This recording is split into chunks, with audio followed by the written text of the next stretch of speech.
This is exactly right. This episode is supported by FX's The Shards, a seductive drama from executive producer Ryan Murphy. Set in 1980s Los Angeles, the series follows a group of glamorous, deeply entangled high school seniors drawn into a life of wealth, beauty, parties, and excess. At its center is Brett, whose reality begins to unravel when the arrival of a new student coincides with a series of mysterious murders. FX's The Shards, now streaming on Hulu. Goodbye.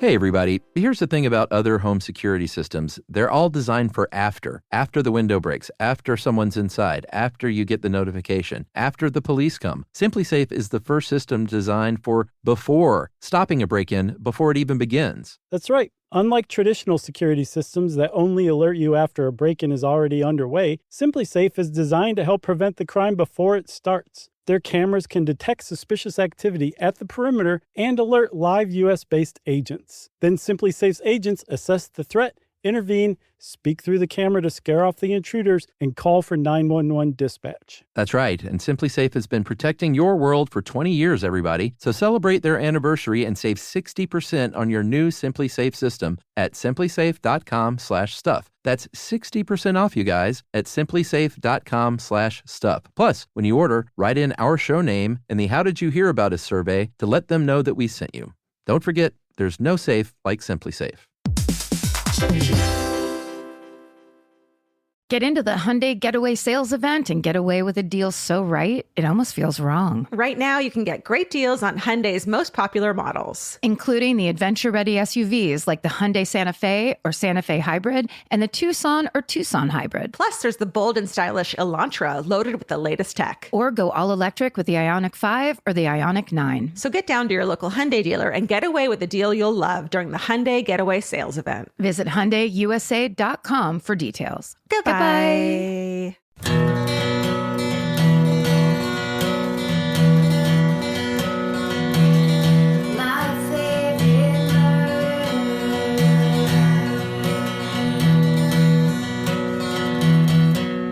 Hello. And welcome to Rewind with Karen and Georgia. Rewind. Every Wednesday, we recap our old episodes with all new commentary, updates, and insights. And today, we're recapping episode 48, which we named an Albert Fish production. Sorry, that's you just to true crime enthusiasts. Yes, I know, I almost did a spit take. It's like that's the only. Yeah, no one else cares but true crime. It's horrible and hilarious. You get that Stephen J. Cannell typewriter. He throws the piece of paper in the air. But it's Albert Fish.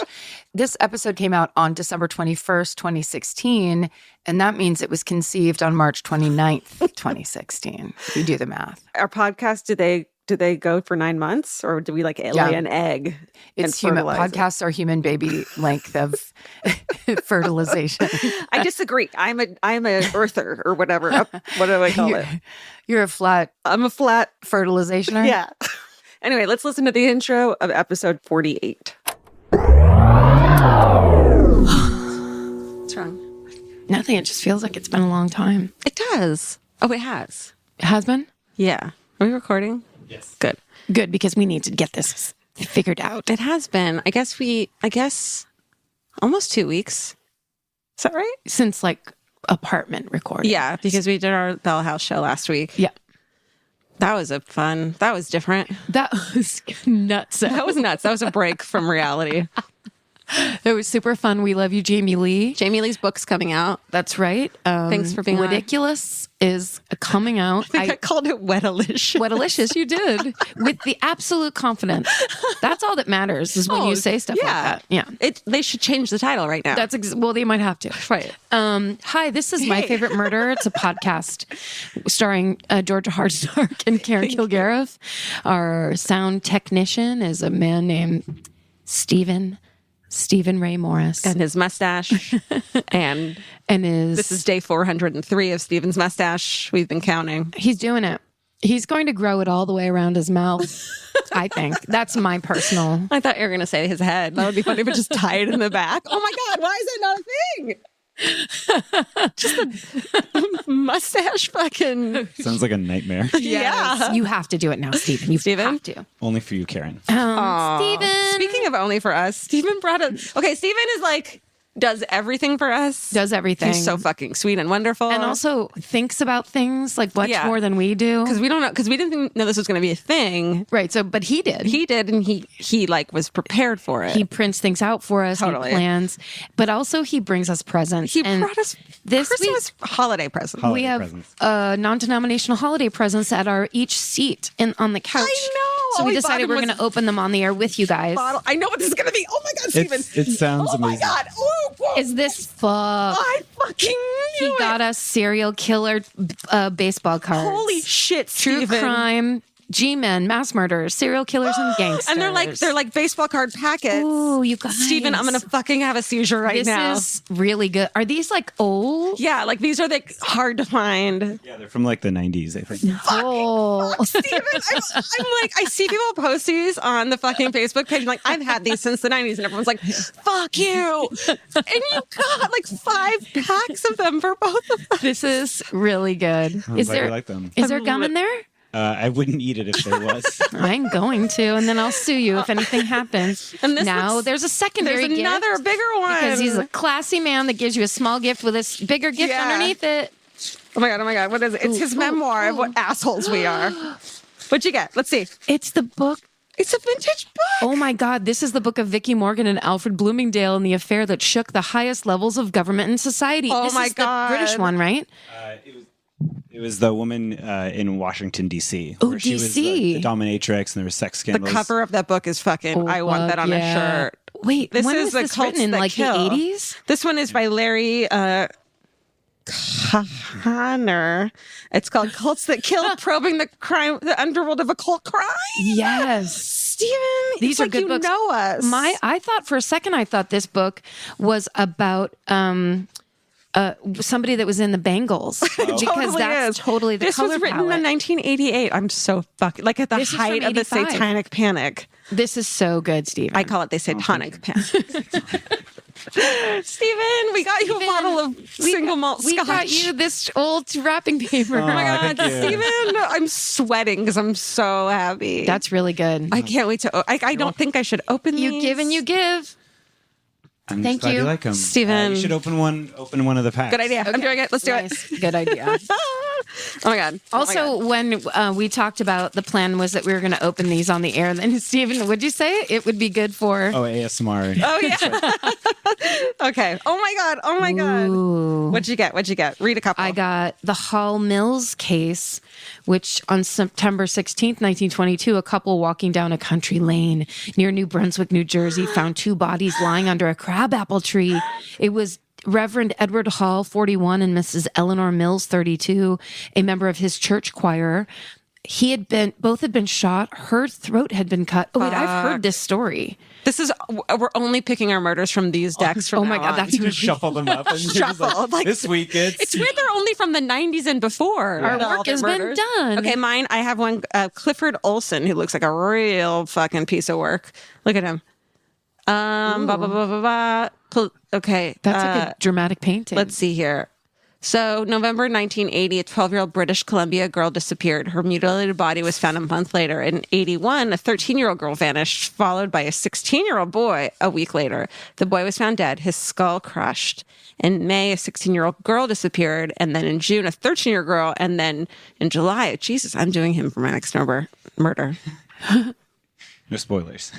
No, yeah, all Are you spoilers. Are you reading till the end? Fuck, that's good. These, Stephen, These are amazing cases. These are like treasures that I will treasure forever and ever. and we're going to start trading them. I've never heard of half of these people. Jack the Stripper. I'm not kidding you. Jack What'd he the do? Stripper.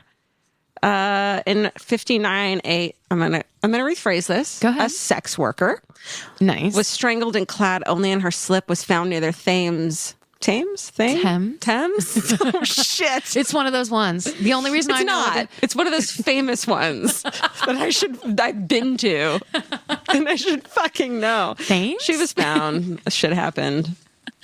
Look, Sonny Bean. Remember I did that one.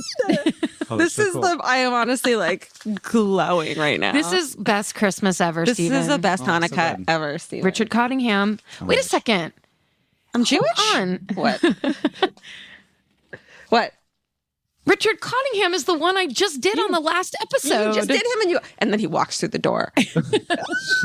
You got out of jail already. Oh my God, you did. I'm going to open crazy. all of these. This painting makes him look way better than he actually looks in real life. What if we have a whole, what if the mini-sode is just us opening these and reading them to each other? That's a great idea. Let's absolutely do that for real. I'm Because fucking these are serious. amazing cases. Dude, it's happening. So And also, look at how hot this guy is. Who's that? What's his story? I don't know. He's kind of like Mick Jagger-y, but younger. Tune in to the next minisode. Yeah, To the find Minnesota, you'll out. find out. Yeah. Holy shit, that's exciting. Oh my God. were very- Steven, down. you're a fucking angel. What, Steven? What? Oh, I was going to say they were very controversial at the time because they were like, people were obsessed with them. I when they remember. came out. Remember they had those the playing cards of cold cases that they would give to inmates Oh, yeah. in prison so that they would like be playing with these cards and they'd be like, fuck man, and then like read about the victim and be like, this fucking dude I was in prison with has admitted to this. And like I think there were not a lot, but a couple cases that got solved because of that. That's a brilliant idea. Isn't it? Yeah. I do remember, though, when these came out, it was like, how dare you, was the kind of overall, it was like so sick. With like the similar to our news podcast. reports was- we are the How Dare You podcast of today, but for different reasons. Our podcast comes with a stick of shitty gum. That's right. Our podcast, listening to it is the same thing as eating old, powdery, pink, flaky, hard to chew baseball card gum. Remember when you would just like eat it out of not spite, but just like, I bought this. Yeah. It's Card, the thing I this picked. pack. Yeah. Vince buys the wrestling ones a lot, like the old school wrestling ones too. And yeah, I think he burns the gum. Burns it? I don't know. Smokes it. What if he just was like addicted to Oh my God. vintage gum? the fumes of vintage gum. That sounds like the new what parents get told like the junior high kids are into now. Like if you see old gum in your kid's room on the next 2020. They're smoking it. I would just like to say really quick that at that show, we had so many great people. Ugh.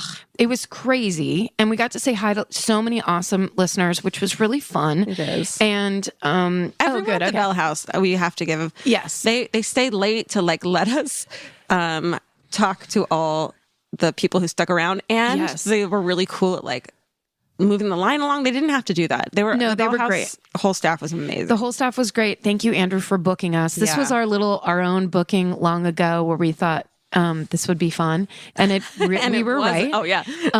I would just like to say, thanks to my friend Carrie who came to see me, and he literally yelled, "Hey!" over like 5 people, and then walked away because he didn't want to have to wait in line. I met him. He was nice. Yes, and same with my friend Cullen, who apparently just sent me a message saying, "Yeah, I wasn't going to wait around." And then my friend David Knowles, who you did meet, who I've known since we were 12 years old. We met in 6th grade. I went to the freshman winter formal with him. He waited in line, and he was the second to last person in line. And when the third to last person walked away, I go, "The fuck are you? Do you have to wait? I'm gonna see you after." It was like he waited in line to say hi. He probably thought everyone knew you. Yes, like, exactly. He was like, "These are we're all Karen's just friends." We're trying to say hi in an organized It was fashion. so nice. We again got a lot of fucking amazing presents. I just keep getting the best cat toys Yeah. ever. Like that's that's my scheme for this podcast, is to get free cat toys. We got a lot cat toys and what was in that other bag? In the bigger bag. Makeup. Yes. Oh, that makeup. I also want to, so we need to, if you go to our Instagram, it's My Favorite Murder. I post a lot of like the photos and stuff of what people gave us and shout outs and shit. One thing we got that I just need to I got in the mail and started opening it, and I was like, can't open this. I'm going to cry without Karen. So this person, this girl named Molly, has this website called theurbansmith.com, and she makes this like incredible jewelry and metalworking and like these gorgeous things. And she made us these necklaces that are so beautiful and delicate that they stay sexy on them. Yeah, they're like so beautiful. Our twinsies necklaces. And then she made me these 2 little charms that look like if Elvis or Mimi ever let me in my fucking life put a collar on them without murdering me. That would you put these on it, and it's just these little beautiful monogram things that say Elvis and Mimi that I'm going to wear as a neck. Like, they're so beautiful. Yeah, they're really nice. So the Urban Smith. I just wanted to give a shout out to whoever gave us the ColourPop lippy sticks. Yeah. ColourPop brand. We got eyeshadow and we got lipstick. But this lippy sticks, ColourPop lippy sticks in the color Poison, I think they wrote and said, I hope this is a color that you can use, because I've talked so much about She knows you. lipstick. It's so perfect because it's a really good color, but it also stays on. It's like a stain. God bless America. You know, and we're not, and we don't. So yeah, don't worry about it. Yeah, and so we always will. On the My Favorite Murder Facebook page, there were 2 meetups that I got to look at this morning. One from Portland, Oregon, one from Austin. Yay. And they were so cute. And the thing that kills me is how much crafting people put in. They do. I mean, Is that the one that did the serial killer drawings? that was. I'm gonna have to look which one did the drawing. That's I think not I have up it to on you. a piece I of should do paper. it. That's all right. I wrote it on this piece of paper right here. Portland did the drawings. Oh, Portland! They did like coloring book coloring pages books of serial killers. I love it. And on the Austin meetup, they had all kinds of crafts, but my favorite was they had name tags that said my favorite murder is, and then they wrote who their favorite murderer is on the bottom. So one lady is like smiling, but it just says Albert Fish. Like, I love the idea that he's your favorite. And that's such a great idea, because then you can come up to someone and be like, "Oh my god, I know a lot about that one too," and then you guys can talk about it, like, and then it's not awkward, like at parties. That's the whole point, Dude. Everyone's doing it, Dude. I think that's all of our business. Oh, live show shit. There's some drama going on. We're not going to talk about it. We're going to say that we have no control over tickets, none control, or shows, or scalping places. Yeah, I mean, we're really excited. They know that there's going to be more. If we're not going to your city, it's because we're saving it. We're saving the best for last. That's right. It's not true. It's because we don't choose where to go. That's right. I'm not going to say the one state I refuse to go to. I wouldn't. I'm not going to. Please don't. Okay, great. You'll know when we've gone to 50. 50? 50s. How many are there? Are there 52? No, that's cards in a deck. That's cards in a murder deck. Ooh, let's go back to the cards. What do you want to talk about? I think I just had an idea. Let's hear it. What about merch of baseball hats with just a single face of a murderer on it? Like a drawing or like a fucking sketch? I think it would have to be a drawing. Drawing. Don't nobody steal this. I swear to fucking God, if I see this on fucking Etsy, I will come to your house. That just means we have tonight, Sunday, we have till Thursday to fucking make this goddamn happen. Steven, mute it. Steven. Kat Solon, get on this, please. Wouldn't you wear just baseball hat's a great idea. Because right, a black hat and then just Albert Fish's face on it. What if it was what I'm talking about? God. What if it was one of those beanies that you pull over your face and it has the eye in the mouth hole? Those are called balaclavas. And it just said my favorite murder is, and you just pull it and it's just like a thing that says now Albert we have 2 Fish. things. This is intellectual copyright property. We own this. Own it. And we can prove it in a court of law. Yeah. Don't you steal the balaclava idea. Will come. What's it called? Balaclava, the thing that you pull over that like bank robbers use. I didn't know that's what it was called. Yeah. We will come to every 50 fucking state and fucking track you down. Except for the one that I refuse to go to. It's Maine. Just kidding. It's not. It's no way, man. They got fucking lobsters. Anyway, that's lobsters. I actually love Maine, and I've wanted to go there since I was a kid because I used to read these books called Meg. I think it was called Meg of Maine, and we're going. I think that was what it was called. I would go to fucking Maine so hard. Yeah. Let's just add a weird tour. Let's have a weird tour called which just like we do what we want. Yeah, called we do what we want. There's not enough people to fill whatever fucking venue. No one's interested. Nobody cares. They don't fucking like you. They're just trying to make a fucking living. We're gonna go to Maine. We're gonna go to Oneida, New York. We're gonna go to Montreal where they don't like anything. We're gonna go down to Irvine, California, which is the worst thing that ever happened in my fucking life. Yep. Wouldn't it be amazing to go to Irvine and not sell any tickets? Oh my God, amazing. Just be like, it's just all every girl who made fun of me in elementary school gets in for free. Yeah. And they get a talk front through the row whole seat. thing. They text and talk to each other. That'd be, God, this is turning into like an Albert Brooks movie. An Albert Fish movie. Oh my, an Albert Fish Productions. That's the best name for a production company. And it's just a cartoon of him with all those pins inside of him. Oh my God. He's so gross. All right. Do we have to do the murder part? This is so fun. There are those who say we do have to do it. Last time you went first. Okay. You pointed at me and then moved your finger towards yourself. Because I was just kind of ready to go with whatever you said. I do love that in the live episode. At the venue, we were like, had to ask the audience, who went first last time? And a bunch of people like, Georgia, like they knew. I know. It's so sweet. It's because they know we don't know anything. That was so fun. And the craziest thing to me is someone who wasn't there said, at 1 hour and 15 minutes in, did I hear Guy Brennan laugh? Oh, we got like 7 of those. That's amazing. Yeah. And you did. Because there's people who are Guy Branum, who is our friend, and he's also a co-host of Pop Rocket, which is a very popular podcast.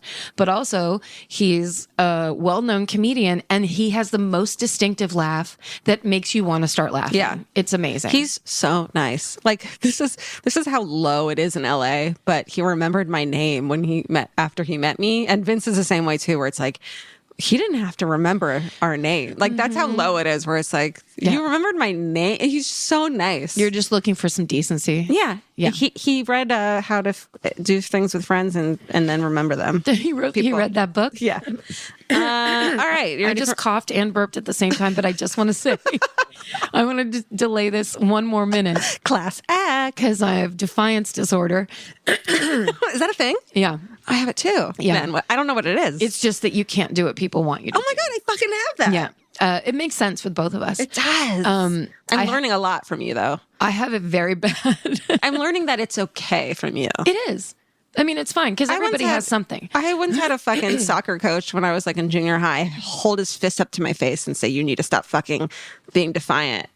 And I was like, fuck you. And did you walk away? Yeah. The hell yeah, girl. That's right.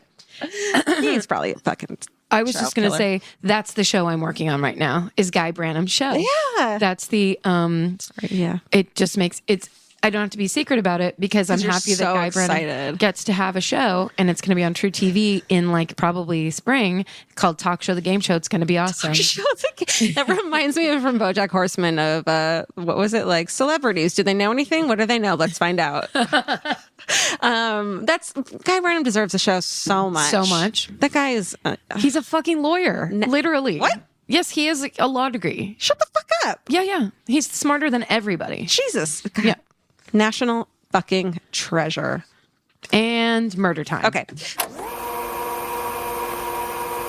Okay, we're back. I owe Jamie Lee a huge apology for calling her book, which is called Wediculous. No, it isn't. Is it? It's Wediculous. That's the real name. That's the real name. I kept calling it, and it still looks like that to me, Wedalicious. Right? They both work. Ridiculous. Maybe if the book was about wedding cakes, right? Yours would be better. Is like a different person than Jamie, right. Than the person who would write Wediculous. So yeah, it's a totally different vibe, and it's bad marketing. Exactly. So there's that, and I apologize. I do like though that you stated "fuck writing a book," which then future you, it's like you could feel it coming. Oh, someone's gonna make me. No, I don't know why I would say that, because that was like my dream my whole life, but it's just so daunting. I had to be forced to write it for sure. Yeah. Even though I wanted to do it. So yeah, that's how writing is. It is. That's how anything is. That's how everything is. Oh, you want that? Work hard. No. Now you ruined it. How about you hand it to me for once? Are you listening to me? I can't tell. But I don't want to. Okay, we're going to now go into Georgia's story from this episode. It's about the Starved Rock State Park murders.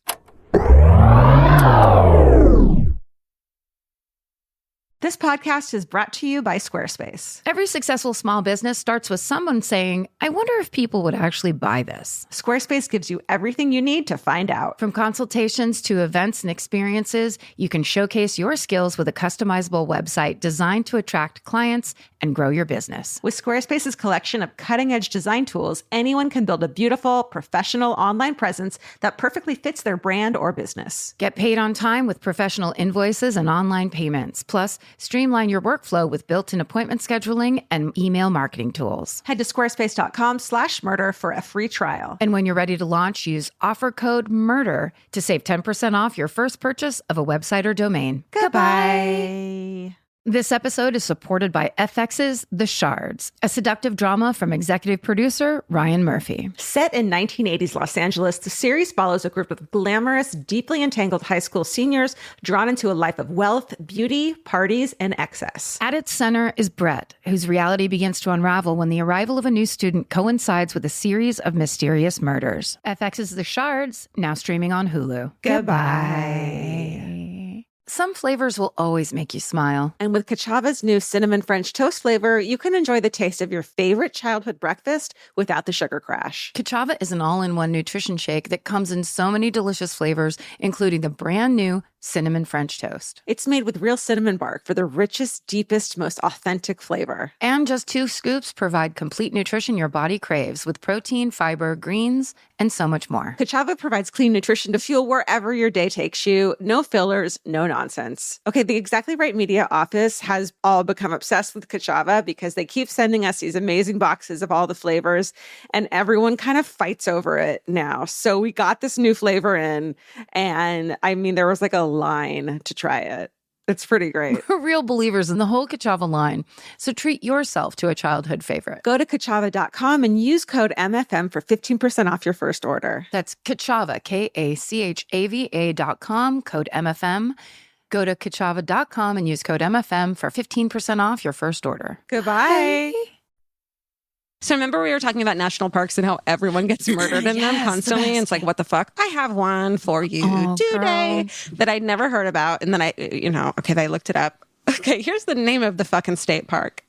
It's called Starved Rock State Park. So immediately you're like, oh shit. Can I guess where it is? Yeah. Wyoming. Illinois.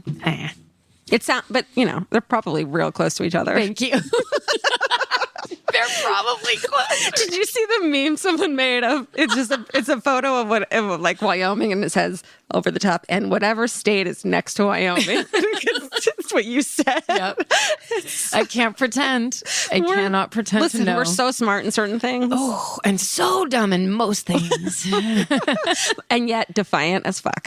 So that's why, fuck you. That's why we're still not starting this murder TV show. God damn it. Okay, Starved Rock State Park. It's a state park. It's 100 miles outside of Chicago. The reason it's named this, okay, so it's a rock fortress on the Illinois River. A band of, and I'm going to say this wrong and sound like such a fucking asshole, Illiniwek Indians lived there originally in the 17th century, they're besieged by a bunch of fucking assholes. They kind of lock them in. And so the people who didn't die by trying to escape, the Indians died from starving. So, fuck. Yeah, dude. Okay. So on March 14th, 1960, these 3 suburban housewives who are from a little bit outside of this area, they're in Riverside. 3 suburban housewives go to Starved Rock State Park for a long weekend. They're all just like, let's get the fuck out of here. One of the women had convalesced her husband through a heart attack. They needed to get the fuck out of town. They wanted to go and enjoy the area's hiking trails. It's apparently gorgeous. They're staying at the Starved Rock Lodge. Excuse me, I burped. So this is Lillian Edding, Mildred Lindquist, they're both 50, and Frances Murphy, who's 47. The young one. They're wives of business executives, they're mothers of grown children, and they're prominent in their town for civic involvement, and they're friends through the Riverside Presbyterian Church. So they're good fucking women, you know? Mm-hmm. They're like, we deserve, this is their, what's it called? When they Yeah. Girls' Weekend? Yes. I just had that feeling right as you finish that last sentence. That they're all going to die? Well, yeah. It was and you know what that feeling feels like to me when I remember what we're doing? It feels like when the dentist puts the lead blanket over you when you get your x-rays taken. Yeah. So then it's just like, oh, yeah. And you're like, this lead thing isn't going to do anything, too. It's like that lead thing where they're like, this is probably, going to maybe, yeah. But anyway. Yeah, that's it. This is the lead blanket of sadness. Yeah. They check into the lodge, they put their luggage in their rooms, and then they have lunch at the lodge's like beautiful restaurant. And then they're like, we're going to go for a hike, like post-lunch hike. Okay, well, that evening, Lillian's husband is supposed to hear from his wife. And so he doesn't, and he calls the staff, and the staff is like, oh, no, we saw them, but they're not in the room right now. They'll call you tomorrow. The next day he calls again, and the staff again says like, oh, no, we saw them at lunch, and they're here. They're just probably out. And then the next day there's a crazy fucking snowstorm. And so this dude, Lillian's husband named George, is like, go into my fucking wife's room and see if she's there. They check the rooms. Their luggage is all packed. Their car is still in the same place. Like they clearly hadn't been there in 2 days. So George calls law enforcement and volunteers come out and they start a search party. And at the time, this local newspaper reporter hears about it. He fucking skedaddles over there and he drives into the park and he comes across some kids near a ravine who are shouting. And it turns out this like local camp had been hiking and these like teenage boys found bodies. On one of the nearby trails, which is like, dude, you poor kids. So what's found, and the fucking newspaper guy goes up there, scoop of the fucking century. And it was called the crime of the century for a while. He finds the mutilated bodies of Lillian, Mildred, and Francis. They're laying side by side, partially covered with snow. They're on their backs under the ledge of a small cave, and their lower clothing had been torn away. And their legs were spread apart, which we know is a fucking sadistic as fuck way to leave someone. They had all been beaten viciously on their heads, and 2 were tied together with heavy twine. They were covered in blood, and their legs were blackened with bruises. Poor fucking babies. So because this had happened 2 days earlier, and then there was a snowstorm, there were several inches of snow covering the whole area, which means all this fucking evidence they could have had was lost. But they did some digging and they found a ton of blood beneath the snow, and they found a frozen tree limb that was streaked with blood, and they thought that was the murder weapon. And then also a trail of blood led from a different area into where the women's body were found, so they thought that the bodies had been dragged and positioned under the sledge. The coroner said the women had obviously been, quote, molested, but they couldn't find any evidence of rape because it had been so long and it had been snowing. Let's see. And it seems that the time of death was pretty shortly after they had left the lodge after lunch. And there was no motive for the murders because the women had left all their money and jewelry in their room. So maybe the killer got mad when he found out that there was nothing on them. But the strap to the camera, they brought a camera and binoculars, and the strap to the camera was broken, and there was photos of them like sightseeing on the camera, which you can see online. Oh, so the strap was broken, but the camera is still there. Yes. Okay. So it wasn't robbery. No, yeah. Or maybe it was attempted and the women fought back, something. So there were no suspects for 8 months. And so the county state attorney, whose name was Harland Warren, Harland, that's a fucking amazing name, used his own money and purchases a microscope and begins like doing this crazy study of all the evidence. Sorry, I missed what year this was. Oh, 1960. Oh, okay. So like he buys his own microscope. And also everyone's name is something that's old fashioned. Okay. Yeah. It's like, these are all older people in 1960. So you know, they're all like, from the 30s or whatever. Exactly. Yeah. Okay. So he buys his own microscope. He begins studying the evidence. And he's like, the twine is going to fucking tell me something. Where is this twine from? And he finds that there's 2 kinds of twine, a 20-ply cord and a 12-ply cord.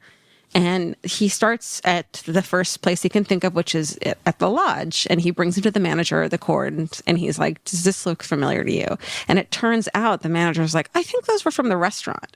And they go back into the fucking area where the food is kept in the fucking pantry. And there's the fucking twine. Same fucking twine. So they don't have to go far to find whoever did this. They do not. So Warren had originally thought that the killer either worked at or had access to the lodge, but all the lodge employees had been given polygraph tests and they all passed. But he calls them back for another round of testing. And that is when a former dishwasher named Chester Otto Wager was brought in. Like that name combination. No, because he has a middle name. Well, yeah, they always name the middle name. But Chester. Chester's not a good... Wager. It's not a good name. Weger. Wager. Chester Wager. You don't name your child in a name that has the same 2 letters at the end on both names. Chester Wager. Oh, is that a thing? It's my personal thing. I see that. No, I get that. I'd never thought about that. So he's a former park employee. And he had quit recently, like over the summer, to go paint houses with his father.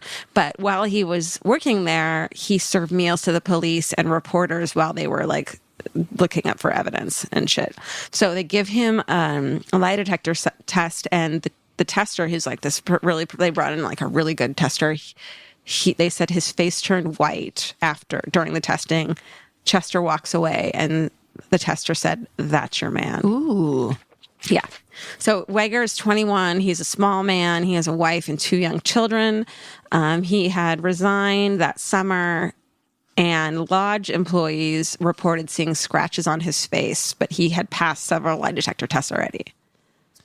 I mean, because ultimately we know that lie detector tests they're 50-50. Right. They're only right half the time. Yeah. Now we know this. And there's a reason they're inadmissible in court is because they're not. They're based on your heart rate, and if you are like a sociopath or something, you won't have a reaction you won't be nervous to tell a lie. You won't care. And if you truly believe what you thought you saw. So like if it's a witness who's like, I fucking saw a man in a red jacket. I know I did. And if they believe that, they're going to not have been being deceitful. Right. Even if it's not true. They won't have the physical reaction. Yeah. I think someday witness testimony is going to be just like lie detector tests, where it's like, this isn't admissible because everyone's a little bit not wrong. Reliable. Yeah. We're all a little wrong. I think that's actually a good thing to remember. Yeah. Because I always think I remember things. Always. And I'm positive. Yeah. And then I'm wrong. Well, it's the same thing of like how people say, like, there's 3 sides to every story, your side, their side, and the truth. And it's like, you know, the argument that you and I got into sounds this way from me and sounds that way from you. And you have to be like, well, somewhere in the middle is really what happened. And you have to know that you don't know. Yeah. The other person's, this is a psychology podcast. It's true though. Okay, We're so smart. I know. Like, how do we even? But not about states. About feelings. Oh, pardon me. I just thought it'd be perfect. I was going to make that one quiet, but I figured. I'm putting my jacket back on. You're cold. It's so loud. I know. This You is want a not blankie? good. This is not good for audio. Steven? Have a blanket. There's a blanket right there. I barely I peed won't on move. I peed on it once. Please. Are you cold? Yes. Karen, behind you is a thermostat. Please turn that heat on right there. But That thing that looks like a fire hazard from the 1950s? Yeah, click that little thing up. this is worth it. Kaboom! Click that up. No, to the left. The little switch. Yeah, up. There we go. Do you see the fire and the wall right there? I need to move. This isn't old. This is serious. The night my favorite murder got lit on fire. All right. Okay. Okay. Blah. So they're like, it's totally him. And then he was like, hey, I just happen to have this buckskin jacket. And I want to admit that it's covered in, quote, dark stains. And it later turned out to be human blood on this jacket. I don't know. He was just bringing this up. Yeah, I don't know if that's totally, how it happened, but somehow they found a buckskin jacket that was covered in dark stains that happened to be human blood. But in 1960, it could not be typed or matched to a specific victim, which is like, come on, you guys, get it to fucking together. They're like, we can't. It's only 1960. It's just bloodstains at this point. We just want to go to the moon. That's all we care about. It's the 60s. I thought you were going to say movies, which is actually similar. Our parents failed us. So he does further polygraph tests. Again, he's fucked and he fails them all. So investigators begin checking into similar cases in the area, and they come across a reported rape and robbery that had taken place a mile from Starved Rock in 1959, the year before. A 17-year-old girl had been sexually assaulted, and she had been bound with twine. Similarly to the Starved Rock women. Okay. And then in all my like weird digging of like old articles and shit, I found in one place this information. The attack had been reported by two teenagers, a boy and a girl. The boy said they had been robbed while the girl was sexually assaulted. They told the cops about it, and the officers didn't believe their story. And they sent the couple away with a cursory investigation saying that they thought the story was made up. That they were robbed? That they were robbed and she was fucking sexually assaulted. They were like, you little lying 17-year-olds, get the fuck out of here. You know what I mean? Like, why would you fucking make that up? Let's get attention. Yeah. I mean, that's what they used to say, stuff like that back then, right? Yeah. So maybe they should have paid attention to that. Anyways. So the female victim has brought a stack of mugshots. She's sorting through them, and when she sees the photo of Chester, she starts to scream, which is so chilling. Yeah. So they get an arrest warrant for him on the rape because they can't prove the murders yet, so they get him off the streets. And then they have him in custody. They start questioning him about the rape, and then they press him about the murders. And they keep him in the interrogation room for hours. At 2 a.m., he finally asks to see his family, and then he confesses. But before that, he's like, really quick though, again, I have a buckskin jacket. I just wanted you guys to know. It's the blood from the buck that was fucking killed for this jacket. I'm just going to bring this up real quick because it's pretty cool jacket. Yeah, like I just want you guys to like admire my jacket. Okay, anyway, I'll go back to my confession. So he confesses, he says that he got scared. He tried to grab the women's pocketbooks and they fought him and he hit them. And the pocketbook turned out to be the camera that was around her neck. He thought it was like a pocketbook. So he gives him that interesting detail. Then he says, they were like, why did you drag the women into this ledge, into this like cave? And he says it's because he had spotted a small airplane flying low over the park and he was afraid it was a state police plane. So he moved the bodies so that they could not be seen. And he had said it was a red and white plane. So a few days later, the cops and the detectives go to the airplane base and look at the logbooks, and there's a fucking plane flying over that fucking park at the exact moment that was red and white. Whoa. So that's some shit that only he could have known. Yes. Right? And he told on himself. He confessed. Yeah. He confessed. He confessed. Yeah. Okay. Okay, but then right after his first meeting with his court-appointed attorney, he changes the story and says that he was innocent of all charges, that the investigators had coerced him into confessing, and that they fucking held a gun to his head and made him sign every single one of the papers. I mean, I can see that too. I mean, back then, he said, I know, he was so scared that he signed the papers away, saying they had fed him the information about the airplane, and he wasn't even in the park at the time of the killings. He later said, the police at the park saw me every day and I passed every test they gave me, but the months went by and they wanted a conviction, so they beat me into signing it. I wasn't ever at the park when it happened. I was done wrong. Except for when you raped that girl that time, Chester? Yeah. Okay. But yeah. Yes. However. Okay. So he's brought to trial in 1961. They seek the death penalty. A year later, the jury finds him guilty. For one of the murders they only tried him for, which is weird. Maybe they thought they couldn't get him on all three. Well, it's all the same evidence. You know what I mean? Maybe. And then they ended up like not bringing him up on charges for the rape too. So like this poor girl who was like, you first thought I was fucking lying and now you're not even going to fucking try him for this shit. Wow. Poor fucking girl. But if he goes down for those, at least something on the other ones, then he's in jail forever. Maybe they had to convince okay, her of but that. here's the problem with that. So he's sentenced to a term of life in prison. And then the jurors get dismissed, and the reporters ask them if they knew that a life sentence in Illinois meant that Wager would be eligible for parole in a few years. And it turns out that the normal life sentence for murder in Illinois was 10 years at the time. What? Yeah, I don't know if it still is. It might still be. No. And jurors were like, wait, what the fuck? They were like, we would have fucking sent him away. Wait, that's like saying everyone that's going to jail is 70 or something. That doesn't make any sense. A life sentence is in the hardest quotes that have ever been quoted. Life sentence is such bullshit. It makes you feel and think a certain thing. It's not fucking true. 7 fucking years. It's like you're eligible for parole immediately and you just keep fucking... It's not a thing. A life sentence is not a thing? A life sentence is not a thing. You are full of shit. I am not. Life sentence is like is a Wait, can I just remind you that lawyers listen to this? Okay. All right. Would you want me to text Guy right now? Text Guy. Okay. The idea of a life sentence.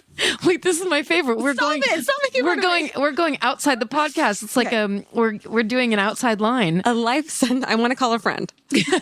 A lawyer. I'm doing it. A life sentence means life sentence, but in actuality, in the majority of states, it really just is.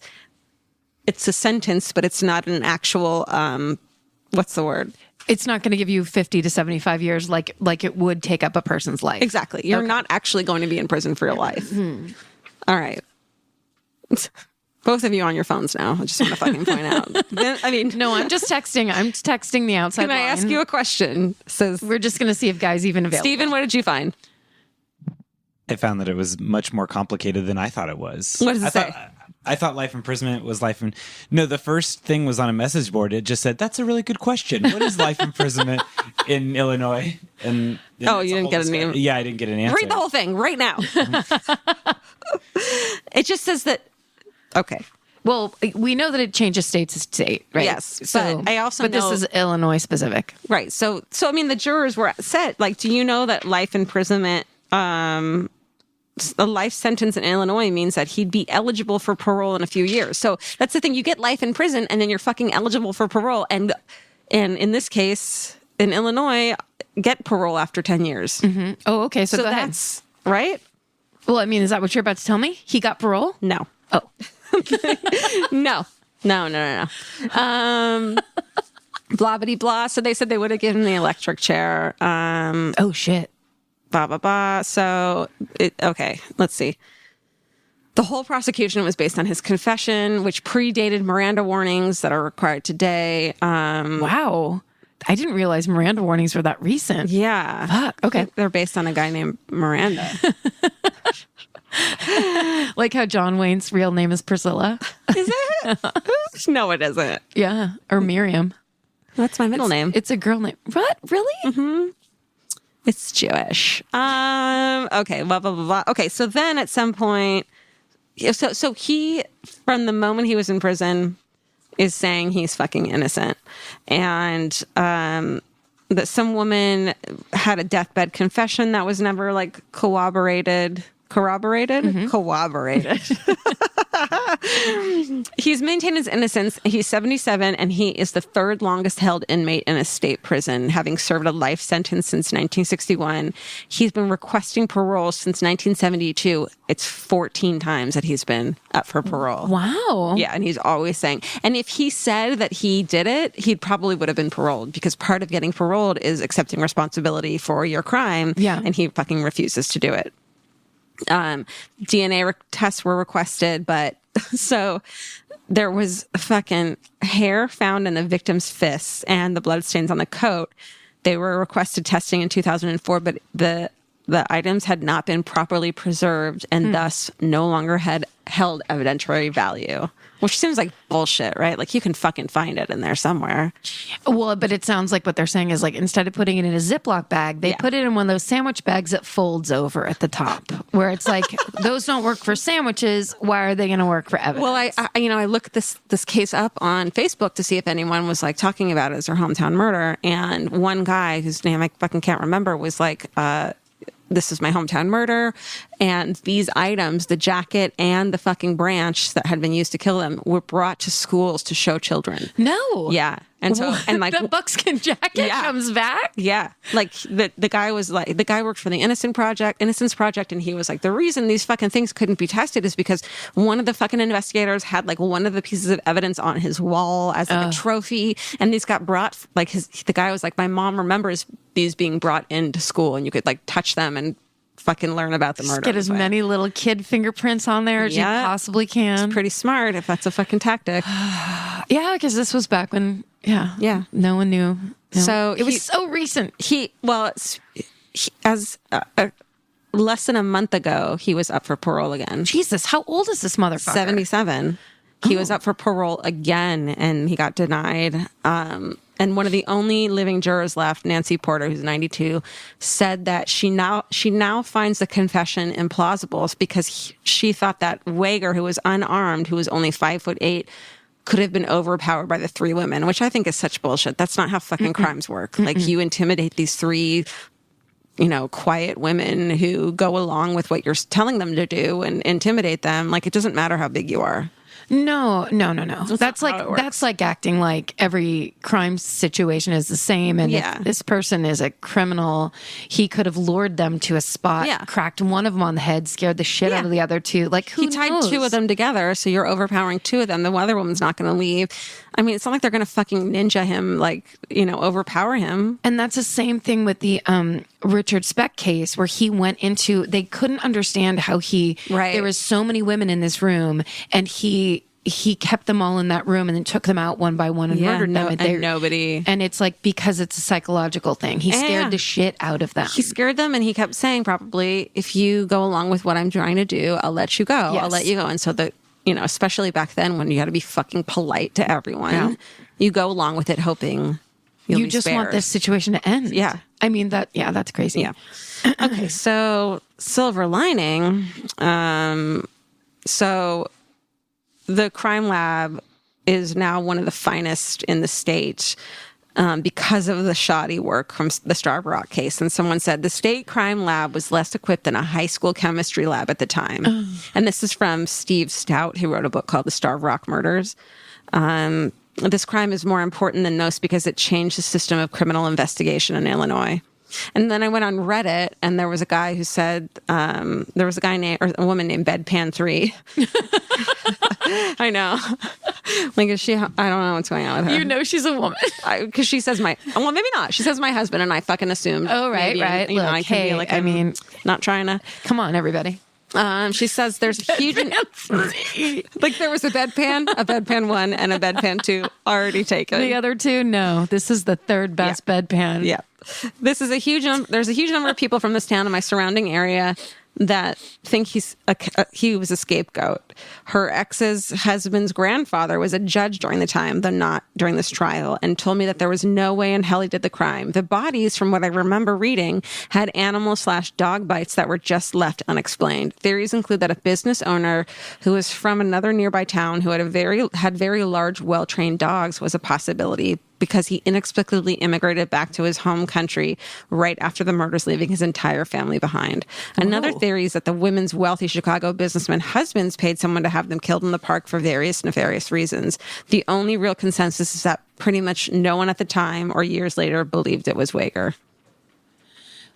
I don't think it's the husband having them killed, because the way they're mutilated and left with their legs open. Yeah.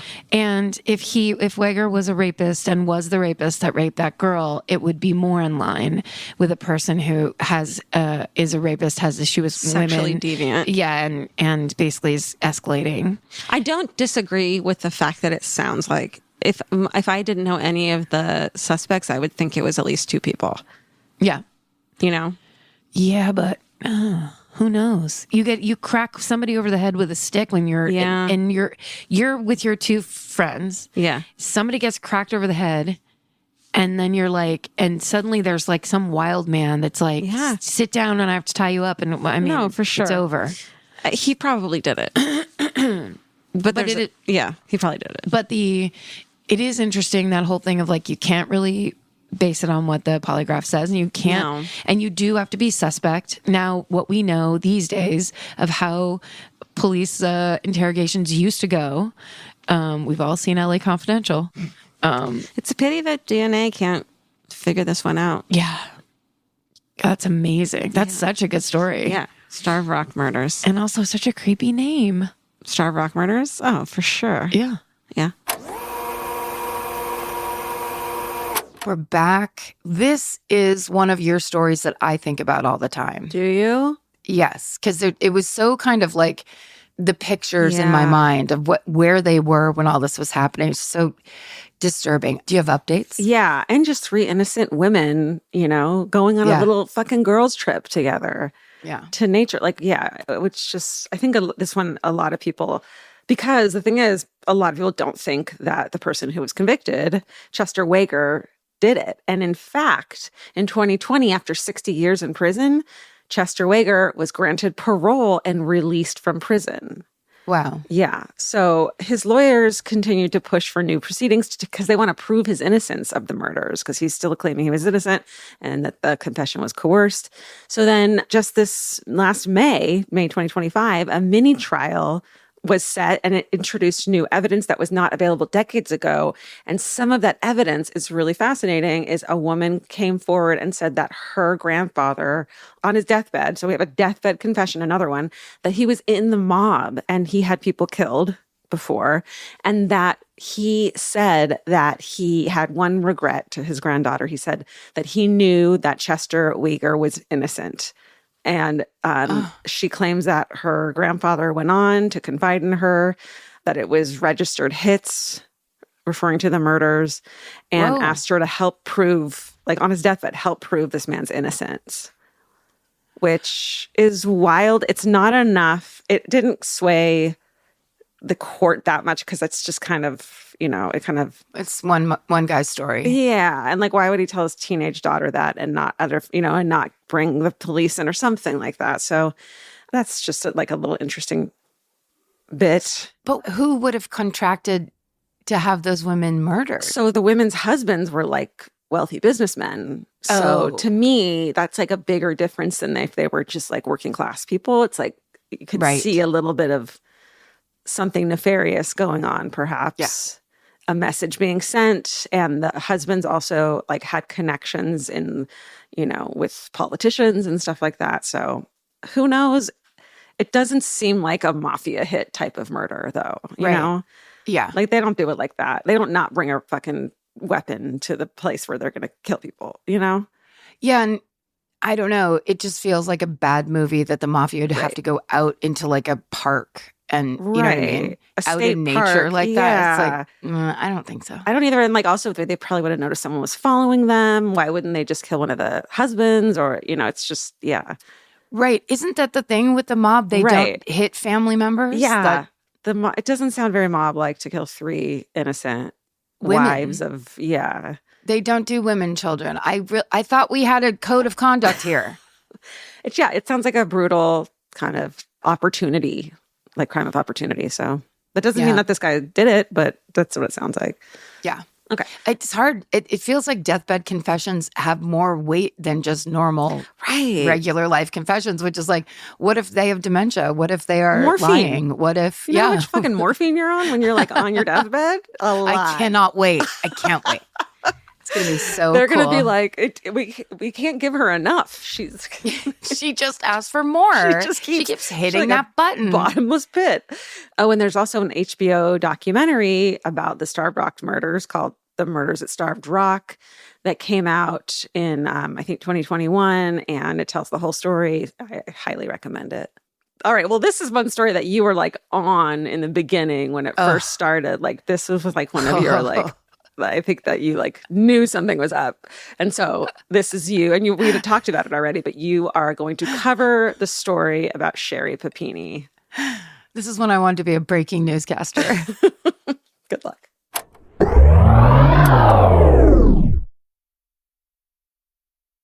This episode is supported by FX's The Shards, a seductive drama from executive producer Ryan Murphy. Set in 1980s Los Angeles, the series follows a group of glamorous, deeply entangled high school seniors drawn into a life of wealth, beauty, parties, and excess. At its center is Brett, whose reality begins to unravel when the arrival of a new student coincides with a series of mysterious murders. FX's The Shards, now streaming on Hulu. Goodbye.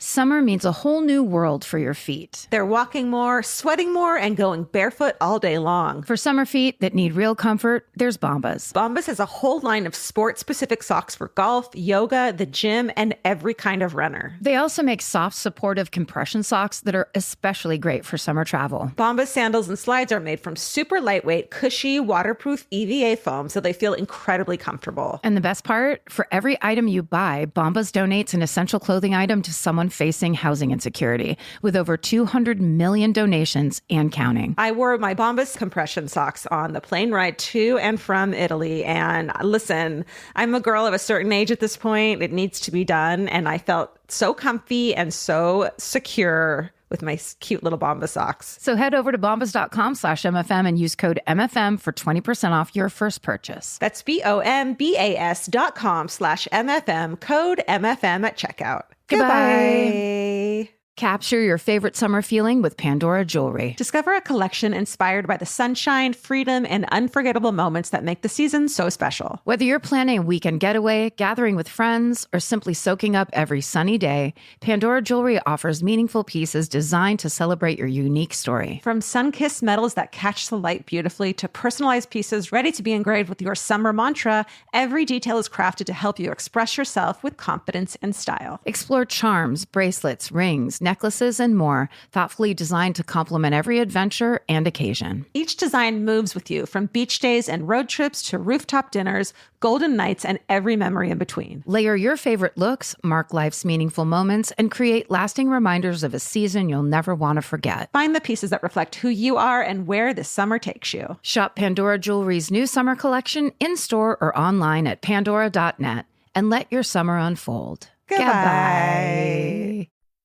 So mine this week is a worrisome, because it's the case that I brought up the week before last, and I didn't really know anything about it, but I just wanted to cite it to you, and it was the Sherri Papini case. Yes. So it's an amazing thing, because I went into such a black hole on the internet today that I had that thing happen where I was reading. It was light outside when I was reading, and the next thing I knew, it was pitch black in my house. Because you didn't get up to turn any lights on. Exactly. And I hadn't really looked around, so that when I looked up, it was like I was sitting in a pitch black room. It was kind of scary. That's a really honestly, it's like one of my depression triggers. Yes. That's where you let just the light fade away. Yeah. I jumped up and turned a lamp on.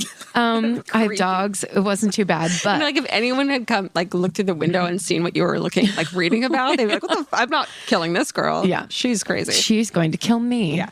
But here's because the reason that it was, hours and hours of reading in all these different websites is because this case has so many levels, and it is crazy. When I first started talking to you about it, I just wanted to kind of be like, it's that crazy case and it's got some twists and turns. But because I didn't really know specifics, I kind of was just gave up. Well, I love that I really don't know. I know that everyone's talking about it. You mentioned it to me. I love that you're filling me in on every, I have nothing. I just want to fucking hear this. I'm excited. All right. So I'll give you the overview. Okay. But essentially what we're talking about here, in one way, and this is what people are being so careful about it, because there's no proof that it's anything but a woman who has been victimized. And what I really like about that is that there are people who are being so fastidious as to make sure that no one is accusing a victim of a crime of doing anything.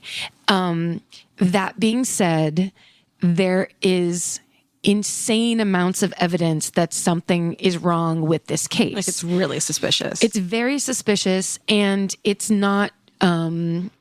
It's just interesting. So we will talk about facts, and I'll just try to be very clear about what facts are as opposed to hearsay or anything, and just try to remind you every 7 minutes that we're talking about a victim and that this isn't, in no way are we trying to like give an opinion about this. I just find this case to be incredibly fascinating. Okay. So here's what we know. It's a woman named Sherri Papini, who is a 34-year-old married mother of 2 who lives in Redding, California, disappeared while she was jogging on November 2nd. And she reappeared 3 weeks later on the side of Highway 5 before dawn on Thanksgiving Day, 150 miles away from where she was taken. She was beaten. She was bloody, and her hands were chained behind her back. Fuck. Yeah. She told police that she had been kidnapped by 2 Hispanic women in a van who tortured and starved her. No. Okay, go on. So after she was found, her husband, Keith, gave interviews to both Good Morning America and 2020. Wait, okay. Already questions. She said that the entirety of her being captured was by 2 Hispanic women. Yes. The entirety of it. Yeah. Let's just go with the facts. Keep going. On those interviews, Keith, her husband, said his wife's captors, 2 Latina women, kept their faces covered, spoke Spanish the majority of the time. They beat her. They broke her nose. They cut her hair. They starved her. He claimed that Sherri had lost 15% of her body weight and that the captors, quote unquote, branded her, which led to speculation that the kidnapping was part of a sex trafficking operation. So after she was found, a woman saw her again at 4 a.m. on the side of the road, called 911. She gets taken to the hospital. And her injuries include bruises, a broken nose, burns, and starvation. But she was discharged several hours later. She tells police that she was held captive, and she describes the 2 Latinas as one being old, one being young. One had curly hair, one had straight hair, one had thin eyebrows, one had thick eyebrows. Once she was released from the hospital, she and her family left Redding, the town that she lives in, for an undisclosed location to avoid media attention. And Sherri herself has not been seen by the media since her disappearance. Shut up on Thanksgiving. Yeah, since she's basically not been seen by the media at all. So they've seen the pictures of her, which are from her wedding day, which are 7 years prior. So she hasn't given any interviews or hasn't been seen? No, just her husband. Wow. So her husband went on 2020 and Good Morning America, and he told the whole story for her, and which makes sense for a victim who is traumatized and needs to be away from everything. Yeah, makes perfect sense. But did he need to do that? Well, true. If that's the case, and she doesn't want to be and needs to be away from it. Well, and that's what they told people is basically, she got out of the hospital and then they left town and told everybody that they are doing it to avoid the media. And then he relatively soon after goes on both 2, major national television shows. Okay. Do you want to? Okay. So I'm going to hold my comments. All right. Yeah. You're like, just accrue it and listen because it's interesting. Well, I can't remember anything. There are actually websites that normally dive right into cases like this, the kind of Nancy Grace style cases, who will not entertain anything except for that Sherri Papini is a victim, and anybody saying anything different, that's you can't talk about that. Which is a stance. I mean, it's just like a way to do it. But of course, Reddit is not like that because Reddit entertains anything at all times and you can say what you want. And so Reddit is the place I found a lot of this information. Cool. The Shasta County Sheriff actually recently came out to say he believes Sherri Papini's story. But he said that in direct conflict with an earlier statement where the sheriff's office communications officer said they weren't ruling anything out. So no one knows if he said that to fix what somebody that was just basically answering the phone and talking to the Huffington Post said, or what. But there hasn't been much movement. The Shasta County, none of the police up there have been warning people. They haven't put out any kind of APB about these two Latina women. There haven't been warnings to other women about being careful or this is what you need to look for. I think that says a lot. Yeah. Okay.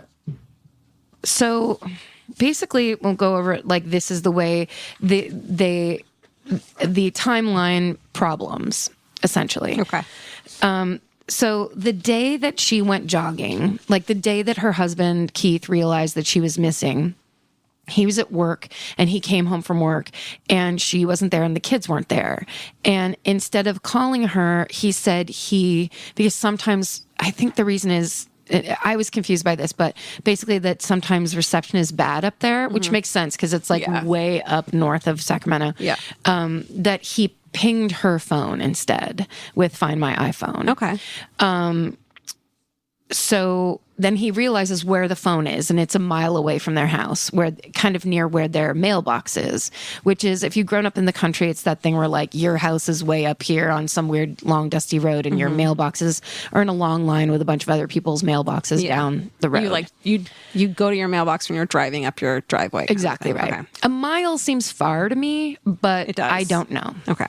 And also this is like, I was looking at a map of Reading and there's nothing. I mean, And also they'll group that neighborhoods put mailboxes together. It has nothing to do with where your house is, kind of, right? Exactly. Okay. Yeah, because neighborhoods don't exist there. It's like all these houses just kind of like they're probably ranch style houses spread out. Fuck that, man. So I want neighbors to hear me scream. scary at night. Yep. So he says he called his mother and he I can't remember, but basically it's just this weird thing of why wouldn't you just call her phone? Yeah. And okay.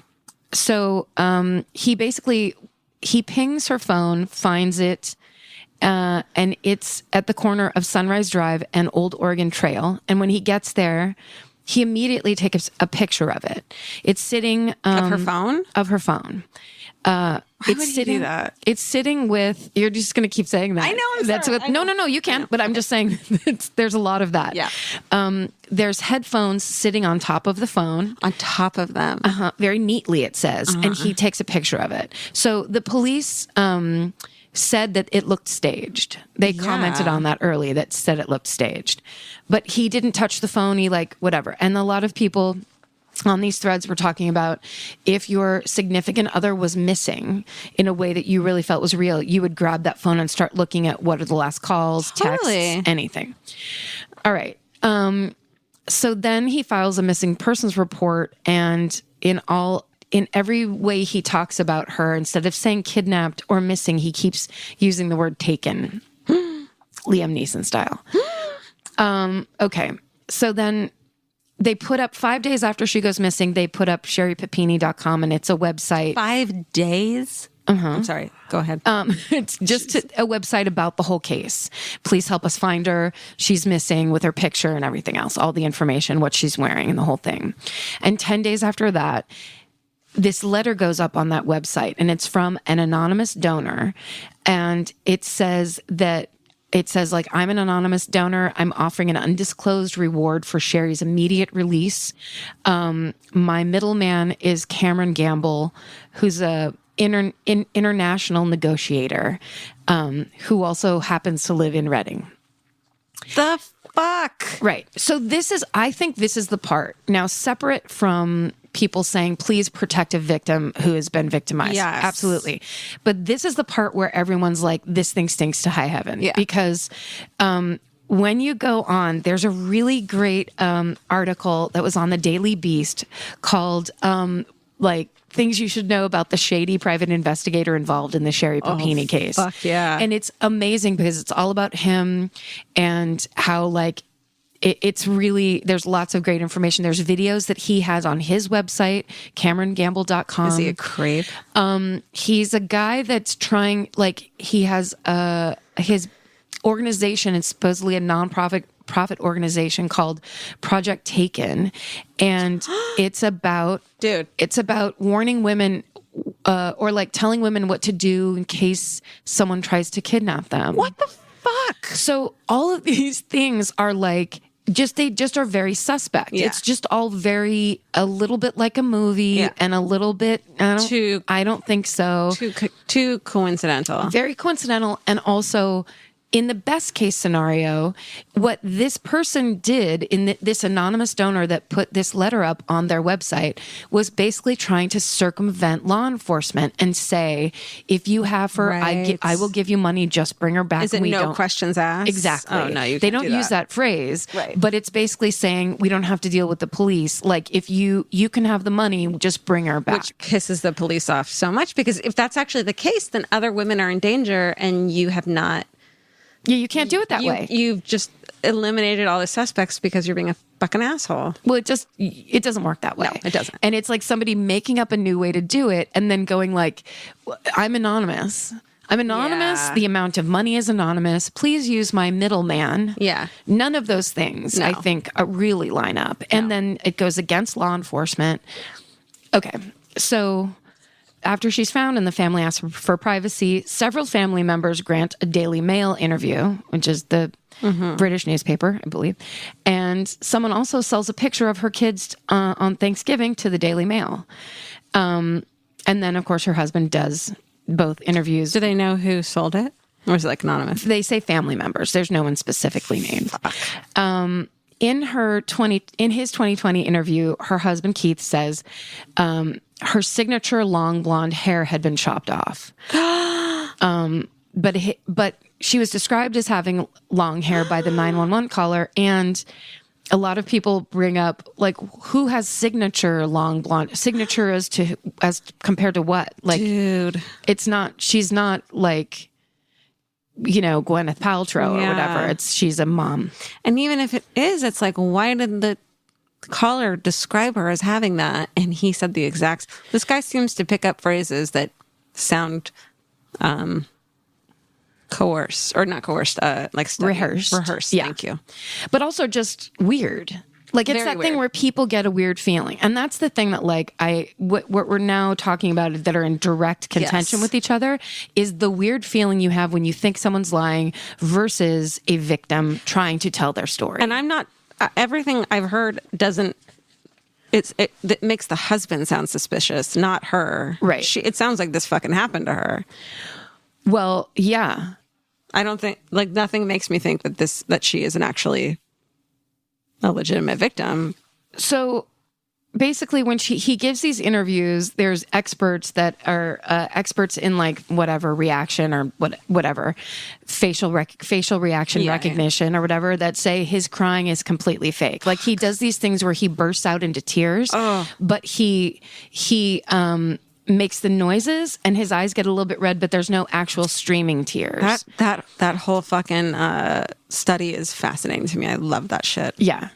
Like micro expressions and stuff like that, like the way they know people are lying. Amazing. It's pretty interesting. But I also think that that's interesting because that happens on TV shows a lot where people are supposed to be crying like in acting, but it's really hard thing to do to fake cry. It's really hard, even if you mean it and want to do it. So you can, but we're all used to it where it's like people like, I just really, and you make the noise, you can do the voice and everything, but to get the stuff to come out of your eyes is really hard to do. Yeah, but you can still see it. Like I have a really hard time crying, and there's moments where I'm like, it's okay to do this thing, but you're trying so hard not to, but you can hear it in the voice, right? Well, and the key of real crying, I learned this in an acting class one time. Tell me. Is trying not to cry, because that's the real thing people do. You try not to. No one ever wants to really cry. Fuck. So sitting and I don't know this man, and who knows what's really happening. None of us know. Again, I'm just going to keep saying it. None of us know what's really happening. But most of the time, if you're being interviewed and you're talking about something that happened to a person, and also he'd already gotten his wife back home. Yeah. So she hadn't died, and yes, she had been a victim of something terrible, but he was acting like he was sobbing, but he wasn't actually sobbing, which is just not a natural thing for people to, especially a man, I'm sorry to say, they have less permission to have emotions. You do a thing where you're like, sorry, give me 1 second, and you rein it back in, and then you continue to talk. And it's like, just give me a moment. And you think that they're going to cut it out or something of the... We've all seen all of these shows a million times. All of these shows. You know what it's they talk, and then their lip moves in a weird way, and then the eyes go, and the water is there. Yeah, and their voice breaks. Their voice breaks. They're embarrassed about it. And it's a very hard thing to fake. They're trying to get a point across, and they can't.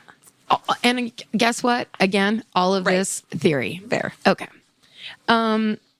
So, in his interview for 2020, he calls people who would doubt Sherri's story subhuman. Okay. He doesn't call her attackers anything. What? Yeah. That's amazing. But it's, he also said when he was on Good Morning America, he said, I understand people want the story, pictures, proof that this was not some sort of hoax, plan to get money or fabricate a race war. I do not see a purpose in addressing each preposterous lie. Yes. Who brought up race war initially? He did. No. This is him. And that's the thing that everybody was saying of just like, of all those other things, yes, we get it. You don't have to address every lie. Yeah. You're right. What? Wait, why what? are we talking about a race war? What the fuck? On Good Morning fucking America. They should have vetted the shit out of him. So, okay.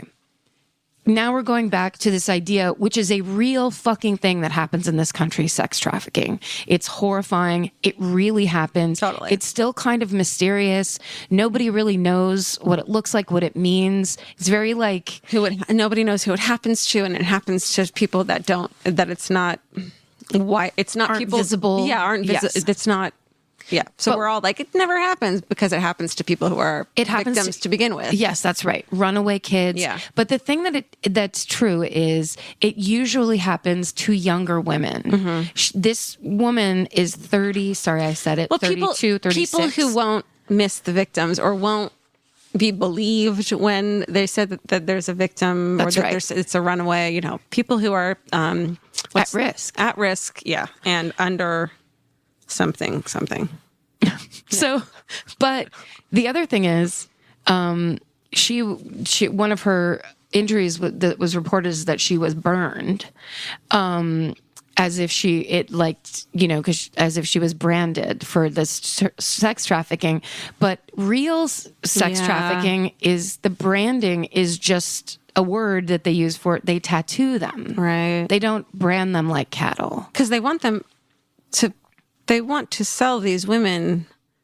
They don't want to ruin their. Okay. That's exactly you know right. What I mean? They don't want to ruin their bodies. They don't want to cut their long, beautiful blonde hair. That's a fucking selling point. Exactly. They don't want to beat them up and break their nose. No. Those are all selling points. Right.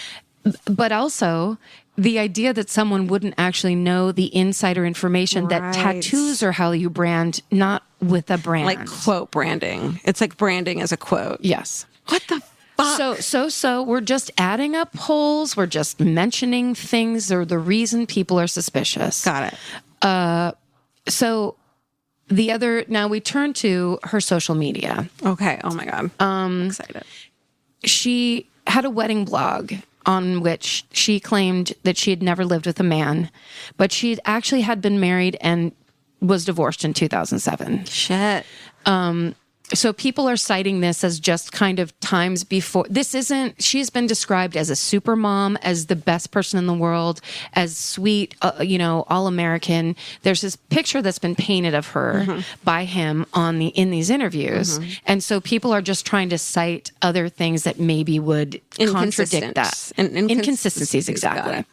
And one of them is that this very blatant lie that she was basically trying to make it seem like she'd never been married before. Yeah, and it's like, well, why lie? It's not that that's a blight on your fucking personality that makes it that you should be kidnapped. It's also, okay. It's not the 1800s, so you don't. But this was long before. Okay. So it's kind of like saying it's just kind of trying to show a thing that maybe this is a person who doesn't have a problem throwing up a lie. Yeah. Oh, but it could have been put up her by a or person. him. This is her. Okay. This was her wedding blog. Okay. But then I will contradict that just in fairness to say Reading is a small town, and there could be people that don't like her and are trying to defame her because she is in this spotlight and she is in a bad place. And you know what? I want to say, like, I was engaged before Vince and I got married. And at this point in my life, I'm like, he was really just a boyfriend. Like, it was, like, you get married and you're like, this was stupid. We were young. It's like, it wasn't a real marriage. And you say it wasn't because it doesn't fucking matter. Sure. Does that make sense? Totally. Okay. Yeah. Or you get to write whatever you want on your wedding blog. There's plenty of ways to argue the other way. For sure. Now, there was a blog post written under her maiden name, which is Sherri Graff, on a skinhead website in 2007. And it was a story about her getting jumped by 3 Latino men and 5 Latina women, and her fighting all of them off.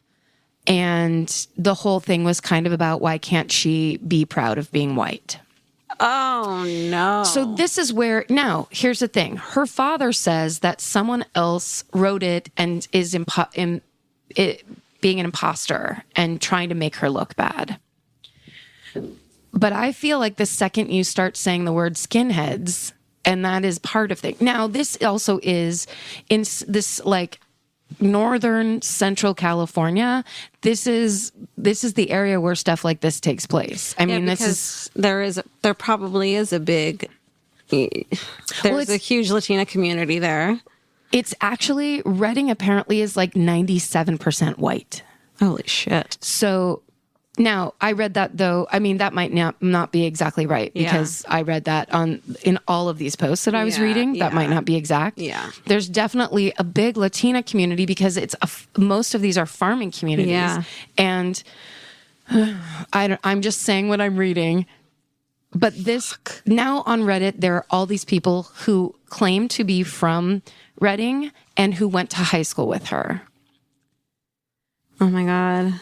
So basically, I won't get into now I realize I probably shouldn't get into the details of these stories because this is straight up slander. Okay. This is gossip. There's no way to prove that people went to high school with her. Yeah. There's no way to prove that she wrote that post.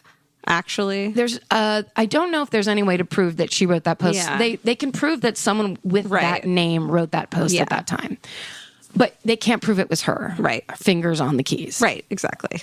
All right. But however, it ties these two stories together.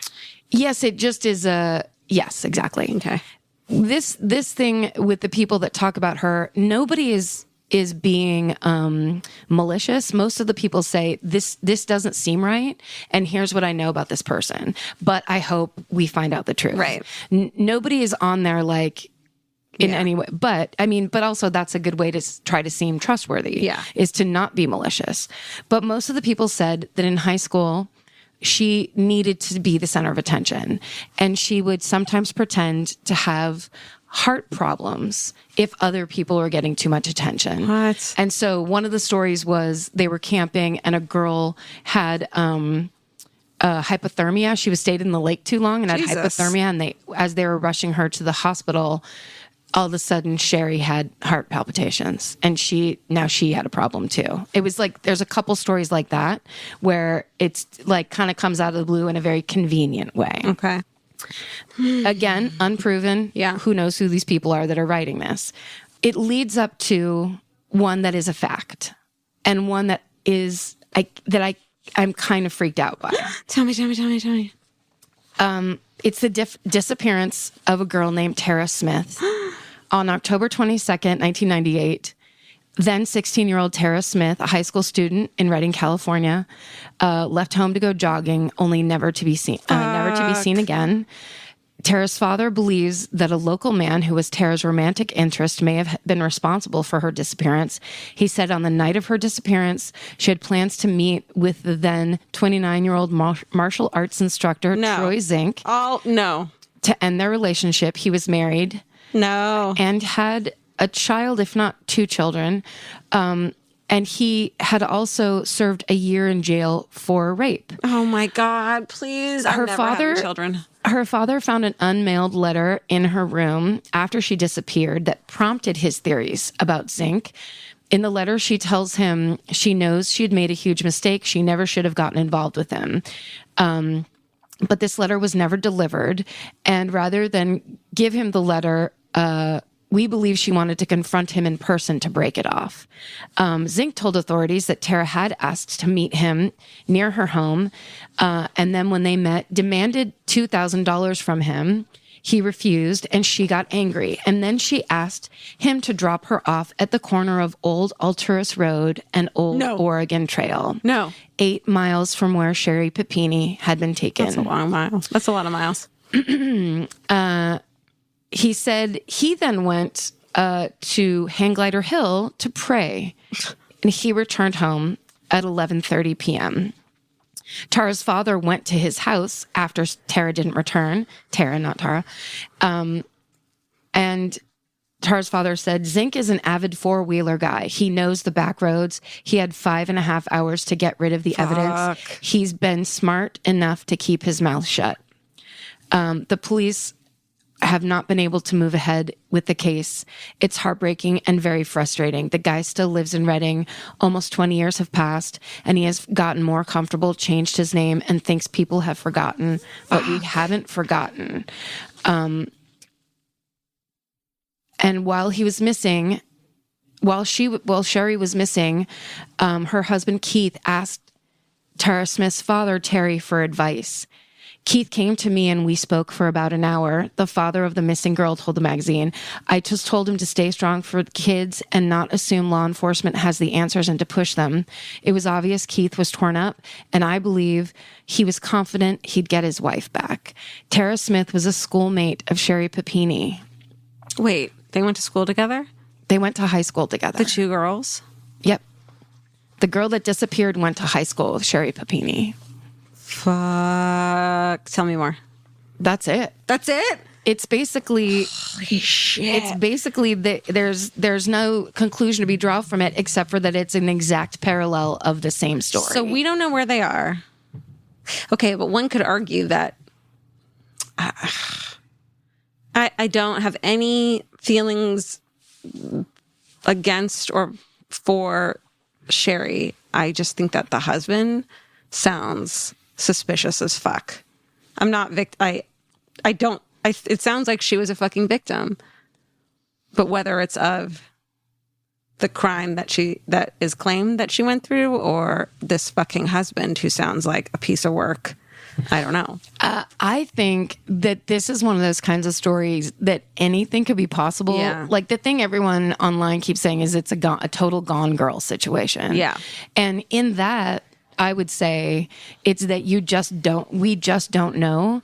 But the thing is, to me, what's interesting is law enforcement doesn't seem to be moving overtly forward with any kind of with anything. Maybe they are, and they're just not being but they super vocal about it. The fact that they haven't warned the community to be on the lookout or to be careful or that this thing is happening, this speaks volumes to me. Yeah. And okay, so what was I gonna say? Yeah, I don't know. The whole thing is just creepy. It's super creepy, and there's a lot. The thing that's interesting is there's a lot of stuff cropping up. Like when I lived in Petaluma, we would hear gossip all the time about Polly Klaas's family. Right. And because there was always someone that knew, an insider that had something to tell you, where it's like, oh, here's the gossip, here's the insider information. And that it's like urban legends where that kind of stuff, people like to talk about it especially when you don't know what the answer is. Yes. Theorizing about this and trying to put it together is very satisfying. Here's my thing. Okay, here's the major thing to me. The thing that sounds more likely is not two Hispanic women kidnapping a mother and wife off the fucking street and solely... they're just not doing that. What's the other... Well, and because also the husband said that she said they had their faces covered. Right. So how would you know they're Hispanic or have eyebrows that are a certain way? Well, I mean, we don't know how they were covered, but why would you walk up to two people in a car with their faces covered? The Hispanic women, it's one of those things where it's so insulting to Hispanic women, and I fucking don't see it. And then there's this man. It sounds so much more likely that the husband, who is trying to get a lot of fucking attention and saying really fucking incriminating weird shit and hiring people who skirt around law enforcement and has something to do with this, is so much more likely than two fucking Hispanic women who have no fucking reason to kidnap this woman and didn't. Well, that's there's no the thing. ransom. Right. They let her go. There's no point. That's why everybody feels like it stinks. Yeah. That there's no point to it. It's not like the idea that they don't. She's not saying where she was in the meantime. There are no details about. There's absolutely no detail that she has given the police about where she was, what happened, what like they were saying. Somebody was saying, what state was she in? Like, were her nails cut? Yeah. You know, what did her clothes look like? Were they the same clothes that she left in? Like, all what these almost things. sounds more likely to me is that these things happened to this woman, these exact things she's saying. It just was someone else, and they scared her into saying that it was two Hispanic women. I disagree because the list of injuries that she gives, no hospital would let you leave 2 hours after you arrive. Ooh. It doesn't make sense because if you have burns, that means you might have infection. Yeah. You have to if you've been starved, that means you are dehydrated. Right. So they have to rehydrate you. They need to put antibiotics into you. And also you're in shock. You've just had this terrible thing happen to you. They're going to do a rape kit, which takes hours and hours. Right. Unless there's no word about that whatsoever. Yeah. There's absolutely no word about that. But they're not going to, it doesn't make sense that no hospital would let somebody just walk out like, look, I'm fine, after the list of like how badly she was beaten and injured. The victim to me in this, and the thing I want to protect is the two Hispanic women narrative. I just don't think that's fucking fair. And especially with the skinhead tie, it pisses me off that she would that would be the narrative. And then I'll just remind that the skinhead tie could be some weird red herring, just to say it. Who knows what that is? Because anyone can write her name. You know, who knows what that was? Fuck, man. It's such a. But as you dig into the story, you know, it goes into like. When I was in that stuff where it's like, oh, people that went to high school with her said she was this, said she was that. But then I'm like, this is gossip. This is all gossip. This is shitty gossip. What would people say about me if it was me in the same situation? The shit that people say about us would be upsetting. But to come back around to the parallel story of a girl she went to high school with that actually did disappear. And this is the other thing I will read that someone did say on Reddit that I actually really liked.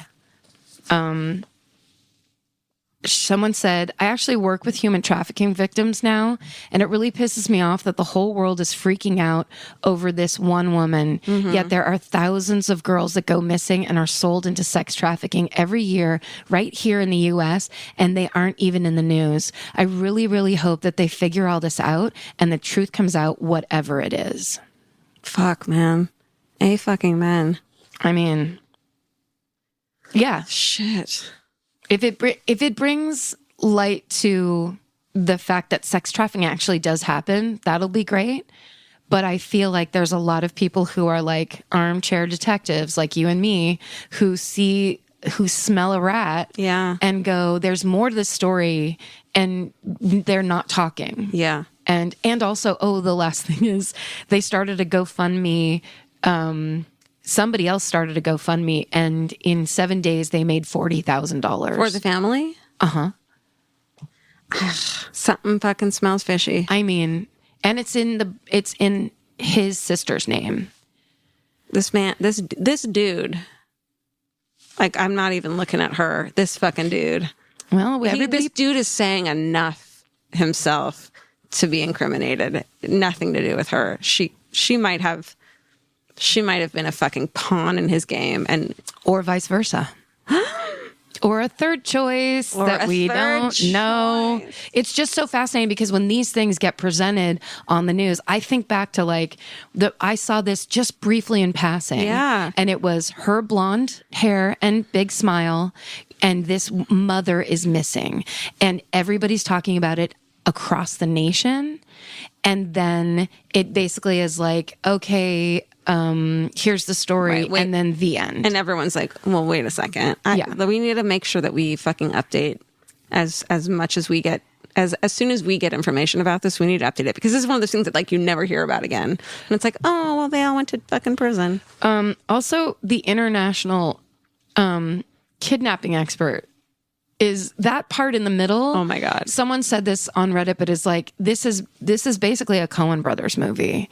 It's like these characters. John Goodman. I mean, it's like somebody coming in and being like, I am on behalf of an anonymous donor. Right. I am here to say you can come to me and you don't have to go to the cops, which the cops up there must have lost their fucking shit. Yeah. I have a degree in international kidnapping things. I am, my major was Liam Neesoning. Karen, that's our new fucking title. Listen, if anyone gets kidnapped and you need someone to fucking intervene on your behalf, don't go to Georgia. him. No. Come right here. Karen and Georgia, my favorite murder. Like, we are on this with fucking wild speculation, personal experiences. There's going to be a lot of we're mad at you for saying this, that, and the other thing. But I think not misspeak. This story, I think we've cleared it at every level, but this story is fascinating. You can't deny. Amazing. There's something else going on, and it's fascinating. Motherfuckers. Everyone's a motherfucker. What is fucking wrong with people? Just like live your fucking life. I'm sorry. I'm really angry at people. It's just like, can we not have a fucking moment? Like, not being total pieces of shit? Can't it just be Christmas? Can't it be fucking C's Candy and fucking true crime fucking playing cards and Elvis and fucking Mimi? Like, can we please? Oh, I hate it. The answer that you get served up every week is no. No. Answer is 9. No moments. 9. Well, speaking of moments, anything good happened to you this week? Oh, shit. Oh, fuck. I always forget. Okay, what's your... Really think it through. All right. Well, I think every week it's going to be nephew for me, because we had our cheating. Family... I know, right? But I have a specific one. We had our family Hanukkah party last night, and my nephew who's 1 and my other nephew who's 6, I made them all play a game together. We all played a game, and it was like... because I didn't want my 6-year-old nephew to feel left out, and I want my 1-year-old nephew to like have memories of my 6-year-old nephew, and like, so I fucking Auntie fucking Georgia like totally killed it. What game? Just Scare the Baby. Did the baby like it? Baby loved Scare the Baby. Yeah, of course. It was great. That's good. Yeah, it was just like made my heart feel good. I had kind of a magical moment, which was I was turning to get onto the 101 freeway. And as I passed the Mobil gas station, which is right on Cahuenga there. Right there. Yeah, I think it is. Yeah. There were 3 men doing their nightly, what is it? Tai Chi? Prayers? Oh. There were 3 men facing east. Oh my God. And doing their nightly Islamic prayers. That's gorgeous. And they were doing it because it was just basically the furthest corner away from the gas pumps that they could be. And you have to be at the certain time. You have to stop wherever you are and do the prayers. Right. And it was the furthest corner, and it was like kind of around the corner. So it wasn't like people could see them or whatever. Yeah. But they were also doing it in front of the Mobil symbol. So it was lit up for me. As I turned to look at it, it was lit up in front of that symbol, like a movie. It was one of the coolest things I've ever seen. What a beautiful moment to remind you that there's more than just this traffic and driving. And there is, at that moment, someone is having a spiritual connection with the universe that has nothing to do with your surroundings and their surroundings. They're taking some time out to do that. And also that this is fucking America. Yeah. That's what we're supposed to be able to see in America. Yep. That's what you should want to see, and that's a great thing to see. And thank God we live in a city, Los Angeles, that doesn't interfere with that. Yeah. That supports that and is open to that. Is good with that. And is fine with that. Yeah. Yeah. I love that. I felt very grateful. That's fucking gorgeous. That's a cool one. And I played Scare the Baby. Meanwhile, I'm scaring the shit out of my 1-year-old nephew. If you go to iTunes and you can rate, review, and subscribe us. And it's great. It helps us. But fuck, man. Thank you guys. Thanks, you guys. iTunes, my fave murder. Instagram, my favorite. I don't know. Just thank you. Thank you. Thank you so much. Thanks to Stephen Ray Morris of the Percast for fucking being our audio engineer. And good gifts. You guys are amazing. Thank you for listening. Elvis, you want to... Wait. You want to... Oh, wait. Merry Christmas. And happy holidays. Happy holidays. Elvis, you want a cookie? Want a cookie? All right. Stay sexy. Don't get murdered.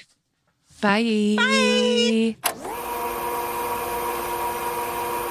Okay, we're back. I wonder if there are any updates, Karen. It's nothing but updates. This has been a breaking story for 15 years. It's crazy. And I think it is really one of the last, I think it's the second to last white woman panic story. I mean, I shouldn't say last. It's always the vibe. But that thing, the way it broke on the cover of People magazine when nothing was corroborated, nothing was factual, and they just ran with this disappearance story that turned out to be this fake. I just think it was kind of like it feels like one of the last gasps of that entire, God forbid anything bad happened to a blonde woman. Right, totally. So if you didn't know, spoiler alert, the whole Sherri Papini thing was fake. It took them about 4 years to crack this case after the disappearance and the return. And what they did was they found a DNA match, which basically made everything unravel. They found DNA on Sherri, and they then matched it to her ex-boyfriend, James Reyes, who basically she had faked this entire thing for so she could run off and be with her ex-boyfriend in Costa Mesa. Let me tell you guys about Costa Mesa. It's like, it's cool. It used to be cool. It's not one of the ones that you would like run away for. It's not a city you would run away from your life for. I'll tell you right now. And they keep, in the documentary, like, they show the outside of the apartment, and it's like, you ran away for it? No? Yeah. Okay.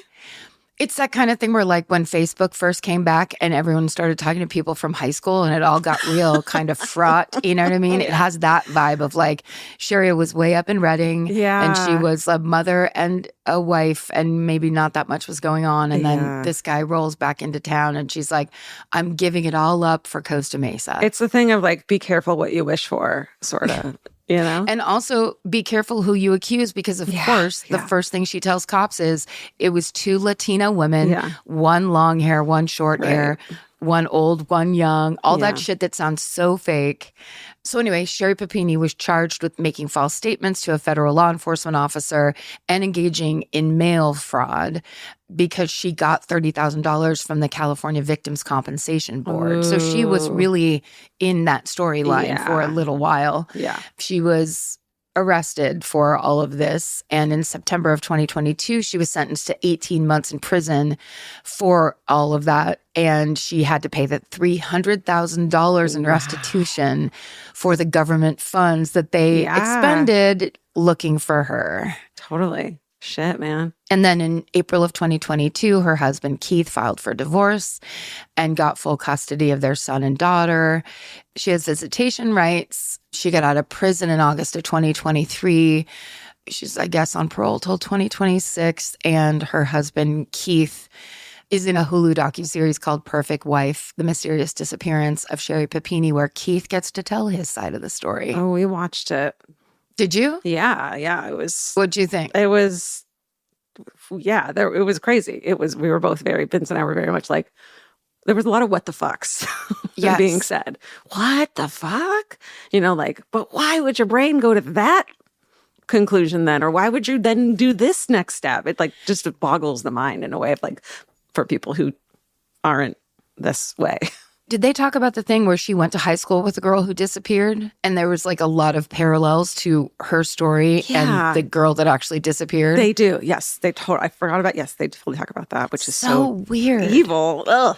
It's just kind of gross. Yeah. So, but again, kind of that thing where it's like, it just is the perfect anxiety inciter where it's like, you're doing this on a national stage now. Totally. You thought you were just doing a thing to get out of having an affair. Yeah. No.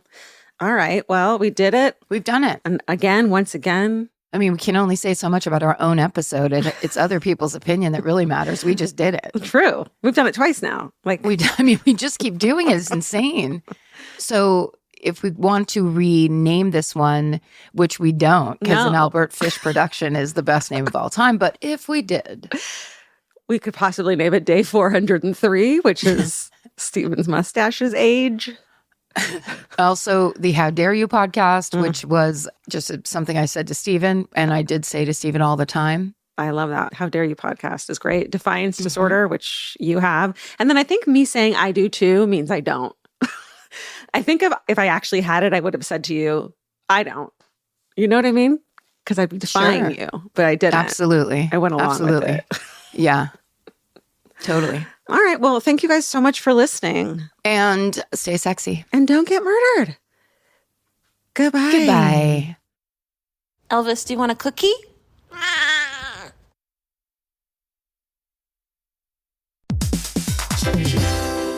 Hey, everybody. Here's the thing about other home security systems. They're all designed for after the window breaks, after someone's inside, after you get the notification, after the police come. SimpliSafe is the first system designed for before, stopping a break-in before it even begins. That's right. Unlike traditional security systems that only alert you after a break-in is already underway, SimpliSafe is designed to help prevent the crime before it starts. Their cameras can detect suspicious activity at the perimeter and alert live U.S.-based agents. Then SimpliSafe's agents assess the threat, intervene, speak through the camera to scare off the intruders, and call for 911 dispatch. That's right, and SimpliSafe has been protecting your world for 20 years, everybody. So celebrate their anniversary and save 60% on your new SimpliSafe system at simplisafe.com/stuff. That's 60% off, you guys, at simplisafe.com/stuff. Plus, when you order, write in our show name and the How Did You Hear About Us survey to let them know that we sent you.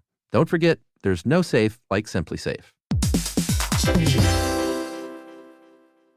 The kids are back in school. Now it's your turn to head back to the beach. During Cheap Caribbean's Back to Beach sale, save $200 site-wide on vacation packages of 4 nights or more with code 200BEACH. Trade school drop-offs for beach walks, lunch boxes for beach bars, and your daily routine for adults-only relaxation. Use code 200BEACH and get more beach for less money. Book your beach vacay today at cheapcaribbean.com. Goodbye. Bye. Hello, beautiful. I'm Amy Eric, founder of Madison Reed, a hair color company I named after my daughter.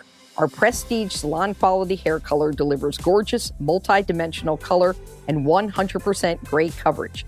Color at home or visit one of our 95-plus hair color bars nationwide and let our licensed pros do it for you. Visit madison-reed.com today and join more than 5 million women who've made the switch. Confident, bold, unstoppable. That's the power of Madison Reed.